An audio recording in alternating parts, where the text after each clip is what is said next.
Hey everybody, Lewis here from Status Coup. Over the weekend, President Biden making yet again another gaffe or just terrible answer to another question. Maybe he just doesn't actually care about East Palestine, Ohio. I'm not actually entirely sure, but while he was down in Florida on Saturday, a reporter, kudos to that reporter, actually asked President Biden, hey, over 6 months ago, you said you were going to go to East Palestine, Ohio. It's been 6+ months since, and you still haven't been. What's your reasoning been for not going yet? And do you still have plans to go? And his answer was absolutely horrible. Let's go ahead and just take a listen to it because you wouldn't believe it if I told it to you.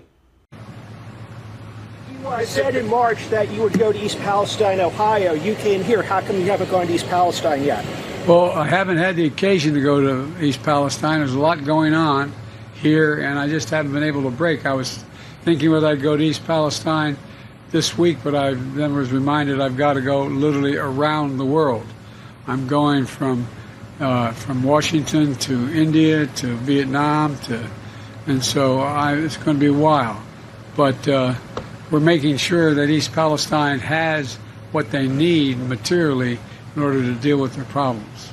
Well, you heard that. He just hadn't had the chance to go. That's spoken like somebody who truly has no clue what is actually going on the ground in East Palestine. Maybe he's getting his information from the EPA. I don't know. Maybe if you're getting your information from the EPA, it'd be better to just not know what's going on because they clearly don't have a real understanding of how to help the folks in East Palestine. And we've reported on time after time after time of their different levels of incompetence with the situation in East Palestine. But don't worry about it. Biden will get to it. He just needs to travel around the world first to go deal with things happening in India, Vietnam. We're going to get into some of the places that he has been instead of going to East Palestine over the last 6 months. But obviously, residents on the ground in East Palestine who are still dealing with health issues, still dealing with being bullied and had the runaround, dealing with the Norfolk Southern Assistance Center, who are still dealing with contaminated creeks. Again, I was just there again about 3 weeks ago, and the creeks still, 6 months later, have a rainbow sheen on the top of them when you stir up the bottom of the creeks from contamination from the spill back in February.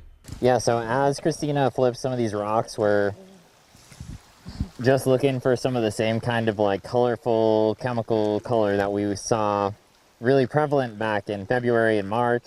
Oh yeah, I see it. Oh boy, look at that. There you go. You can see the rainbow color very prevalent now. I kept hearing that a lot of fish were dying or had been dead. And so I came down to see for myself. And then once I got down here, I saw all the dead fish in the creek. And then I saw people starting to poke. And then this rainbow would pop out like a firework. From back in February.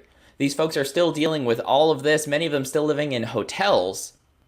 But the president not only doesn't have time to go, but won't sign the disaster declaration that's been on his desk since July, or even make a comment about it, unless a reporter does their job finally and asks a question about it.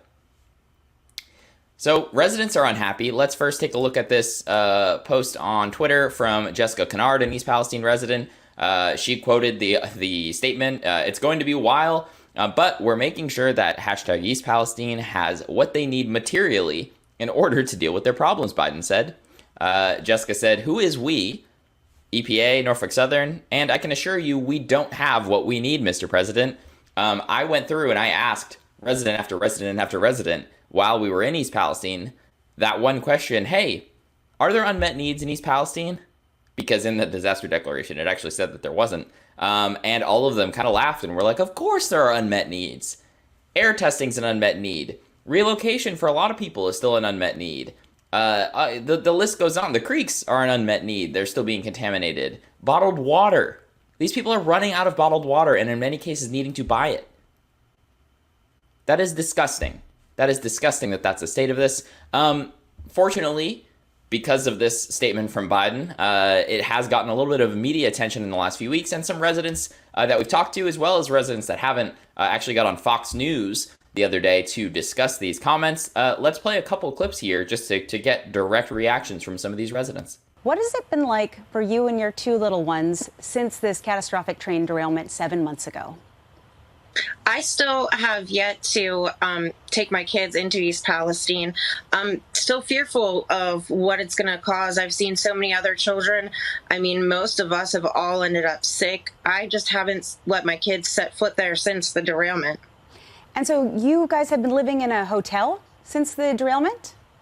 Yeah, I've been staying at the Davis Motel for months now, just because I was going back and forth between my parents' house and friends' house, and I just still don't feel comfortable, and I don't want to take my kids into something that obviously Biden doesn't even want to show up. So there's obviously some reason as to why he's not coming. Well, and DJ, interesting that the president said while he was in Florida that, his hectic schedule, he's been too busy to travel to Ohio. Yet, according to the New York Post, 40% of Biden's presidency has been actually spent away from the White House, not working, but on vacation. How does that make you feel? I guess it's tough, right, to be on vacation all that time and be that busy. I don't think any American actively wants to root against the president. I think that's like rooting against your favorite football team because you don't like the quarterback. But at some point, you got to understand, if you're not reading the playbook, that a change has to be made. So you can hear there, those were two residents that I actually have not had the opportunity to speak with, but you can see that Jamie Wallace was also present for that interview. To DJ's comments there at the end, here are just a few of the places outside of the country, and then we'll go to in the country, that President Biden has made it to since February. We'll start with the international destinations. I'm sure all of these are top priority for national security and making sure that every American just has the basics needs to survive. So starts off with that trip to Ukraine in February that happened just a couple weeks after the East Palestine train derailment. He then went to the UK.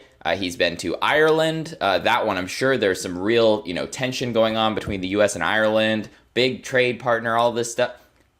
There's no need to go to Ireland. We're allies. We've been allies forever. There are not going to be any issues there. Went to the UK again, so that's 2 trips. He went to Lithuania, and also, in addition to Lithuania, went to Finland. Again, I don't think that these are going to be major places that you need to go when your own people in your own country do not materially have the needs that they need to deal with their day-to-day life after a multi-billion-dollar corporation exploded a bunch of toxic chemicals in their small town. And then the federal EPA, who answers to the president initially, the president appoints the head of the EPA, told families 3 days after that explosion that it was safe to go home. So no, the federal government isn't materially providing everything that's needed to help folks in East Palestine. Instead, they are literally putting families' lives at risk, and are continuing to do so by the EPA continuing to not do any credible residential indoor air testing or indoor air testing of any kind. We've got a lot more on that. You can read some of our articles on Substack. We'll make sure they're linked below. But this is not rocket science. And then the end of the month here, in September, President Biden going to Vietnam and India. So he's got time to go to Ukraine, the United Kingdom twice, Ireland, Lithuania, Finland, Vietnam, and India before he has the chance to go to East Palestine, Ohio. It gets worse, because let's take a look at all the trips that he's made in the United States since. The one color that we can forgive here is the dark blue, January, which he actually was in Ohio in January, but he hasn't stepped foot in the state of Ohio since. He's been to California quite a few times. He's been all up and down the East Coast quite a few times, been into Pennsylvania. He's been to Hawaii. He's been to Alaska. Now, of course, I think he should have gone to Hawaii, as he did, although he bungled that mess too, trying to conflate what happened in Lahaina to him almost losing his Corvette in a small house fire. That was gross. But, if he's had the time to make it to all these other places, why hasn't he had the time to go see what is actually happening on the ground in East Palestine? Because when folks go there and see, it's abundantly clear how wrong this situation still is.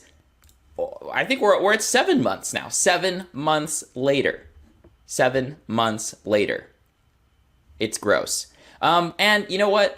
he has gotten this question multiple times since the disaster, and if not him, his press secretary, Karine Jean-Pierre, has been dodging this question for literally 6 months. We'll play some of this. Somebody put together a montage here of all of the times that either Biden or Karine Jean-Pierre have been asked this question and how many times they have just dodged it in the worst way possible. Let's go ahead and take a look. Peter. Can I just ask you again, following up on East Palestine, can you at least, I know you can't say that the president has plans to go there now, but is it in discussion that the president may go there in the near future? I just don't have anything to share. I know there's a lot of interest on that. I mean, I guess the question for folks there, though, at least to say it's in discussion, has it been something that's even under consideration? I mean, I think what folks should understand and what folks should, I think, feel at ease is that the president has taken this very seriously. It's been 3 weeks now since the toxic train derailment in East Palestine, Ohio, as you know. The mayor says he saw you in Ukraine, and he says it tells you he doesn't care about us. And they're asking, is the president coming to Ohio? Do you have any plan to travel to Ohio, and have you talked with the mayor yet? Let's put this in perspective. Within 2 hours of that derailment, the EPA was in there. Within 2 hours. Breaking tonight, just hours ago, President Joe Biden saying he will visit East Palestine, Ohio at some point. Democrats are saying it's time for him to get down. And he said when he was asked the question that he will be there.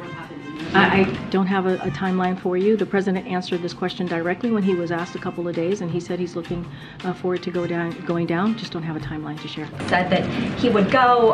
He has not yet. And also, Governor Mike DeWine asked the president to issue a major disaster declaration a few weeks ago. Is that something the president is going to do, and if so, when? So on your first question, the president intends to go. Don't have a time or a date to preview at this time.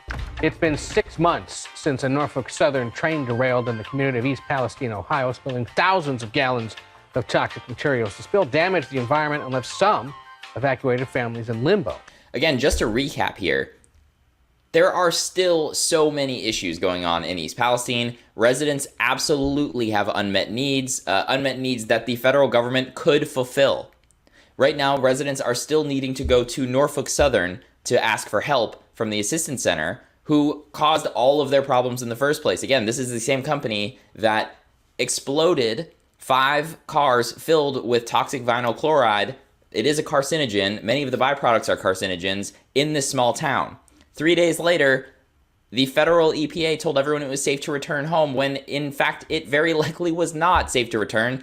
And even now, there are strong possibilities that the town is still not safe to be in, whether it be when you're looking at the independent testing for dioxins, whether it be when you're looking at the contamination in the creeks, and just objectively at the fact that dozens and dozens and dozens or hundreds of residents are still getting sick in this town.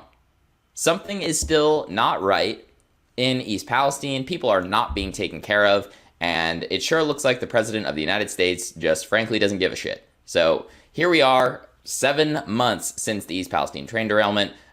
We're going to continue to stay on the story. Obviously, I've been on the ground 4 times in East Palestine over this, about a week each time, really trying to put the time in here. We're going to be likely getting back there again. And in the meantime, even while we're not there, we're going to continue to stay in touch with residents to hear directly from them about what is happening on the ground there. Thank you all so much for watching. Have a great day.